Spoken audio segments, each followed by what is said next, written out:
programa, el expresidente del Banco Central, antes de la pausa, el expresidente del Banco Central, José Gregorio, ya lo ven en pantalla, está con nosotros esta mañana. José, muchísimas gracias por la gentileza de estar con nosotros hoy día. Hola, buenos días, un gusto estar aquí. El año pasado lo entrevistamos aquí mismo en este programa, pero por vía telemática, no estaba acá en el estudio, y yo estábamos hablando se estaba empezando a conversar sobre el primer retiro de fondos provisionales, y usted me sorprendió en la entrevista, lo reconozco, porque no estaba en contra, como la mayoría de los economistas, sino que estaba más bien abierto a una cuestión que finalmente ocurrió, y ocurrió 3 veces, que son los retiros de fondos. En esta ocasión, ¿qué piensa del cuarto retiro? Mira, lo que nos pasó el año pasado fue que yo empecé a leer, a estudiar lo que pasa en el mundo, y el grueso de los países que tienen en sus sistemas de capitalización individual permiten por razones especiales sacar. Y de ahí incluso tienen una llave de emergencia. Una llave de retiro. Aquí nada. Aquí nosotros estábamos en una comisión que llamó el gobierno y yo le dije a gente de gobierno, a economistas, le dije ¿por qué no pensamos que la gente pueda retirar, que después vemos cómo se hace también un sistema en el cual lo importante es que se recupere lo ahorrado para las pensiones, porque esa plata es para las pensiones. Claro. Todos me dijeron, no, el fin del sistema y todo, y al final hemos tenido 3 retiros desordenados y ahora queremos el cuarto, que es absolutamente injustificado. En eso había algo de razón, digamos, porque era abrir una llave, una puerta que después es difícil cerrar. Pero es que la manera de abrir una puerta uno la tiene que abrir con instituciones y no peleando y hablando en serio.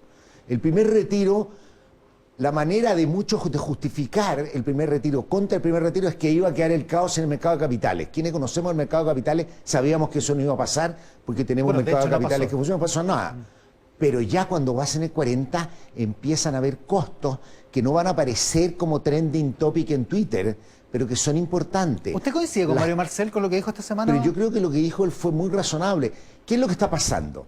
Tenemos nosotros 40% de los fondos, poco menos, pues no se ha sacado todo, pero podríamos tener 40% menos de demanda por financiamiento. Lo que ellos hacen es buscar instrumentos. Ya. Y comprar letras hipotecarias. Las AFP. Claro, ¿no? Los fondos de pensiones, las letras hipotecarias, bonos del gobierno, ¿no es cierto?, de financiamiento, bonos de empresa. ¿Qué es lo que empieza a haber hoy día? Hay mucho menos fondos para eso. Claro. Por lo tanto, hay mucha menos posibilidad de financiamiento para las empresas y eso repercute en que suben las tasas de interés, ¿no es cierto? Y eso tiene un efecto adicional. No es el caos. Las tasas de interés en Chile, largas, han subido en 2 puntos porcentuales este año y parte importante han sido por los retiros. Hay otras razones también. Pero hay gente que honestamente dice, sabe que a mí con suerte me alcanza para llegar a fin de mes, ¿qué me importa la tasa de interés? No, espérate.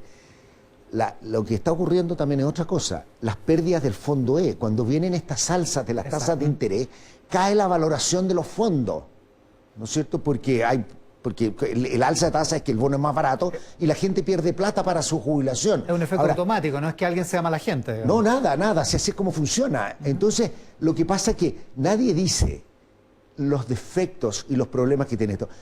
Hay que partir de una idea fundamental y que siempre hay que tenerla clara. Las pensiones, el ahorro de pensiones es obligatorio, porque de otra manera no lo haríamos, en general.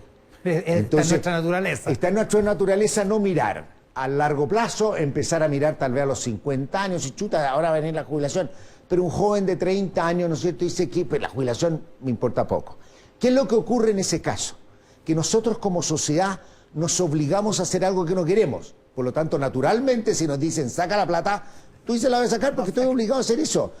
¿No es cierto? Pero precisamente la obligación es para que cuando lleguemos a la vejez, cuando no podamos trabajar, tengamos mejores pensiones. Chile tiene pensiones muy bajas. El gran problema en Chile, las lagunas, podemos tener tiene pensiones muy bajas, miserables, dirá mucha gente. Hoy día las pensiones van a ser 30 o 40% más miserables todavía. Y los políticos, muchos políticos dicen, no importa, yo voy a arreglar el sistema de pensiones. Pero no hay nada gratis. Arreglar el sistema de pensiones en Chile va a ser probablemente llevar las tasas de cotización a 20%. Es decir, 10% menos sueldo líquido. O si el Estado se le está acabando la plata, el Estado con lo que se ha endeudado y con lo que ha gastado no tiene capacidad. Ese es otro tema muy importante. Carlos Maldonado me lo respondió en un debate de unidad constituyente, me lo dijo así, me dijo, es el Estado el que tiene que poner los 50.000 millones que se han retirado. Bueno, precisamente tal vez por eso no ganó, porque no tenía muy sólida la cosa económica. El Estado puede poner los 50.000 millones. El problema es que los tiene que sacar de alguna parte. Y habrá 50.000 millones en otras cosas. Para que tú entiendas, 50.000 millones es aproximadamente 1/3 de lo que nos costó en 50 años construir el metro. O sea, esas son las cifras que estamos hablando. Lo que pasa es que perdemos las proporciones. Totalmente. Ya, Cuando- entonces, el cuarto retiro, usted está en contra totalmente. No, sí, no tenía. O sea, yo creo que un acto de responsabilidad. Un cuarto retiro con un IFE masivo. Es que hay que entender un poquito la política, cómo está de distorsionada. Nosotros deberíamos acordarnos que el IFE, el mínimos comunes que lideró, ¿no es cierto?, la presidenta del Senado, en el mínimos comunes se acordó un IFE universal. Claro. Que uno puede discutir la universalidad, no me gusta, pero se discutió para darle también un poco al gobierno, ¿no es cierto?, una salida más de país en esta situación. En un momento en que los contagios estaban subiendo y nos estábamos encerrando, no, por ahí por el mes de mayo. Entonces sale eso y el acuerdo implícito era que no había cuarto retiro. Hoy día ha hecho que hay que extender el IFE y todavía están pidiendo cuarto retiro. Yo encuentro que aquí realmente, y no hay razones de fondo que justifiquen el cuarto retiro. Hoy día en Chile hay, como tú lo decías, 1 millón más de personas desocupadas que lo que era antes de la pandemia. El IFE está cubriendo a 7 millones. Son muchos millones los que tienen acceso a retirar los fondos y a quedarnos con pocas pensiones. Sebastián Edwards dice hoy día en una entrevista en La Tercera bueno, que algo hay que tener, porque también entiende que la realidad es como es, digamos, y que hay un montón de políticos que están aterrorizados con su reelección y que algo tienen que tener para poder satisfacer algunas demandas de la gente o de los votantes. No he leído aún la entrevista, la voy a llegar a leer a mi casa, pero esto es reelección. Esto se llama reelección. O sea, yo he escuchado a muchos políticos que estaban en contra del tercer retiro. Y me decían, pero si no voto tercer retiro no me reeligen. Porque la gente, el bullying, y porque es lo que estábamos hablando recién. La gente quiere hacer el retiro porque quiere acabar con esta obligación.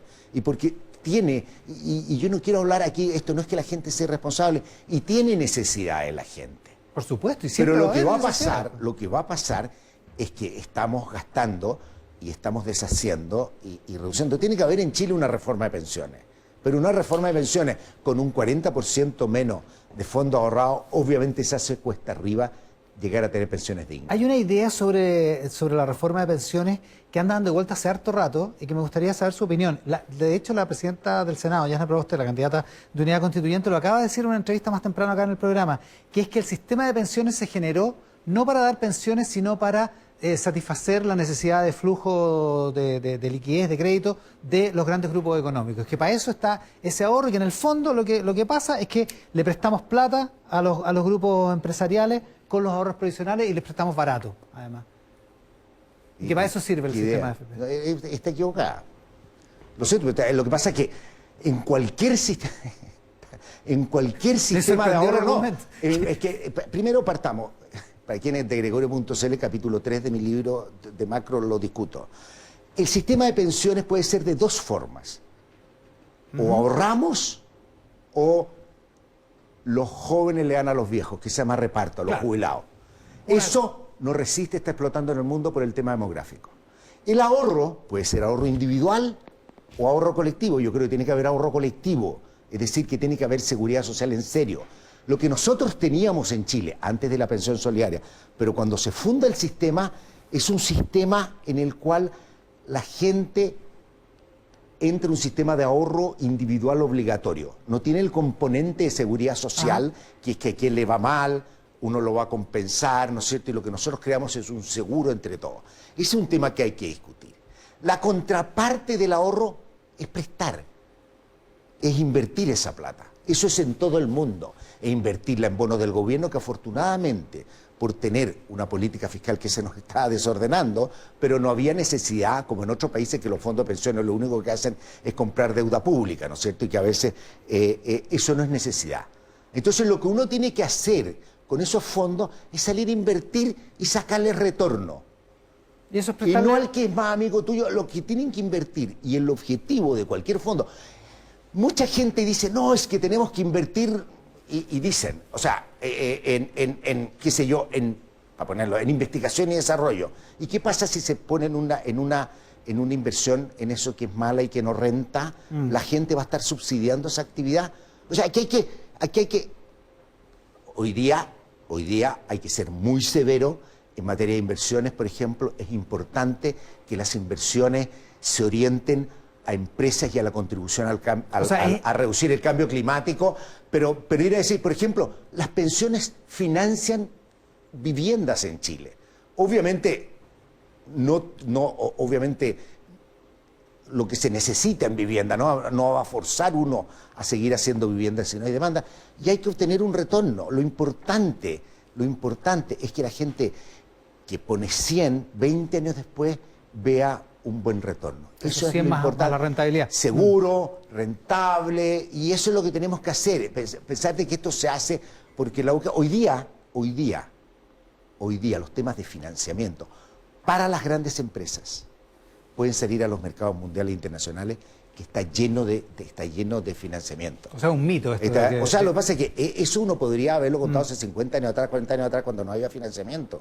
Hoy día el mercado de capitales del mundo, las inversiones que hay, por la cantidad de liquidez que hay en el mundo, empresas grandes que están constituidas afuera, que tienen, ¿no es cierto?, espaldas, pueden salir a buscar financiamiento. Por lo tanto, es un poco mito esas cosas. Estamos con José Gregorio, economista, expresidente del banco. ¿Qué significa cuando la economía se sobrecalienta? ¿Cuál es el riesgo? No, la idea de que la economía se calienta es de que la economía tiene una plena capacidad. Lo importante es la política macro, no la de crecimiento. La política macro en corto plazo, la política monetaria, la política fiscal en su vertiente macro, porque tiene mucho de social, ¿no es cierto? Lo que tienen que hacer es permitir que la economía esté cerca de la plena capacidad. ¿Ya? Que todos sus factores, ¿no es cierto?, las empresas estén, los trabajadores estén trabajando, entonces que esté a la Producción en máxima el capacidad. óptimo, por decirlo así. Si está muy baja, uno le mete un poquito de gasolina para recuperarla. Y cuando está muy alta, se dice que se sobrecalienta. ¿Por qué? Porque topamos la capacidad. Hay exceso de demanda por bienes y los precios empiezan a subir y no necesariamente hay más producción porque estamos a capacidad plena. Hoy día en Chile es interesante, porque hoy día estamos produciendo más de lo que producíamos incluso pre-estallido social. ¿Ya? O sea, recuperó sus niveles de actividad Chile de prepandemia, pre-estallido social. Lo que indica que hay bastante presión sobre la capacidad. Hay una cosa que falta, pero que no es por escasez de demanda, porque cuando tú dices, cuando hay escasez de demanda hay que ponerle política macro, que es, en Chile todavía hay 1 millón menos de empleos que los que teníamos en la época pre-pandemia. Pre-pandemia, claro. Ahora, pero eso está muy asociado a la pandemia, a los temores, a los cierres parciales, a los protocolos, ¿no es cierto? Hay muchas cosas que deberíamos hacer. Por lo tanto, a mi juicio, las políticas hoy día deberían enfocarse mucho más que en un IFE universal, deberíamos enfocarnos en un IFE laboral, en que esa gente pueda volver a trabajar, y eso es lo que tenemos que nosotros ayudar. Pero la economía, estando ya cerca de la plena capacidad, si nosotros le agregamos más demanda, como sería el resultado con un cuarto retiro, ¿no es cierto? Con eso lo único que estamos haciendo nosotros es generar que la economía, las presiones inflacionarias se aceleren aún más, y para estabilizar eso hay que quitar impulso a la demanda subiendo las tasas de interés. Ya, y eso complica. Y eso complica, y obviamente complica la recuperación sin que esto vaya a ser. Además, que estos fenómenos que ocurren también son de una vez, y después en un año más, cuando se ha acabado ese ahorro que estábamos gastando, podemos tener un colapso de consumo. Por lo tanto, lo importante que nosotros tenemos que tener es una recuperación sólida, sostenida en el tiempo. Un aterrizaje controlado, por decirlo así. Entonces, eso es muy importante. Y eso es algo que hay que ir evaluando, que obviamente el cuarto retiro le agrega un impulso de demanda desde el punto de vista macro. Claro, porque la gente va a tener plata para comprar. Va a haber mucho más, no lo compran todo, y la gente, hay gente que es súper, o sea, la gente ha sido súper razonable en lo que tienes que hacer. Quienes están endeudados cancelan deuda, quienes les falta algún bien los van a comprar, era lo que estábamos hablando antes. Muchos ahorros. Pero eso le va a hacer un impulso de demanda indeseado a la economía. Esta idea que tiene Mario Marcel de que que lo planteó el otro día en el Congreso, dice, si no se cancela la opción del cuarto retiro, pero con robustez, digamos, decididamente, y queda abierta la opción de que el próximo mes vuelva a armar otro proyecto, el efecto que tiene eso en el mercado es casi como si estuviera abierta la posibilidad del 100% del retiro. Obvio, porque lo que hablábamos delante, nosotros los inversionistas, la gente que maneja inversiones. La gente que maneja inversiones va a tener que estar en todo momento evaluando que puede venir el cuarto retiro. Y si viene un cuarto retiro, ¿no es cierto?, las tasas van a subir. ¿Y qué es lo que? Y porque hay una probabilidad. Y puede ser un tema de campaña. Entonces, ¿qué es lo que va a pasar? de que el mercado va a estar reaccionando antes a esa potencial alza de tasa. Como si hubiera ocurrido realmente. O como si puede ocurrir, y eso es lo que empieza a estresar. Cuando uno habla de incertidumbre en los mercados financieros, esto no es un cuco que uno quiere decir. La incertidumbre significa que los mercados financieros y la gente que está haciendo inversiones, para manejar bien inversiones, tiene que evaluar las distintas cosas que van pasando. Y tú quieres reducirle esta incertidumbre de política económica que puede hacer daño. El que no cree eso es el presidente de la Comisión de Constitución de la Cámara, donde se está viendo el cuarto retiro del diputado del Partido Socialista, Marcos Ilavaca, que esta semana, en referencia a lo que dijo Marcel, dijo, aquí varios economistas han pintado que viene el cuco y no ha venido. Y segundo, estos economistas son los que no tienen calle, no están conectados con las necesidades de la gente y son los que nos llevaron al estallido social del 18 de octubre. Me parece una falta de respeto invitar a una persona a hablar a su comisión para después insultarla cuando no tiene argumento de fondo. Primero, yo te he dicho a ti, no viene el cuco, pero vienen problemas y hay costos. Nadie está diciendo que aquí va a haber un colapso y que vamos a ver nosotros así el fin del mundo. No, van a subir los costos de financiamiento, va a bajar el valor de fondo. Nada dramático, 5%, 10%, pero es suficiente como para decir que es un costo relevante para la economía y para las personas. Entonces a mí me parece que es un comentario que sin ideas descalifica puntos de fondo. Entonces lo mejor que uno puede hacer, ¿no es cierto?, son estas falacias ad hominem, ¿no es cierto?, que insultar a la contraparte. Me alegro de no haber ido. El día anterior a mí me llegó una invitación, el día anterior me llegó una invitación a esa comisión. Yo rechacé porque normalmente no voy a ir a hablar al Congreso sin preparar algo bien.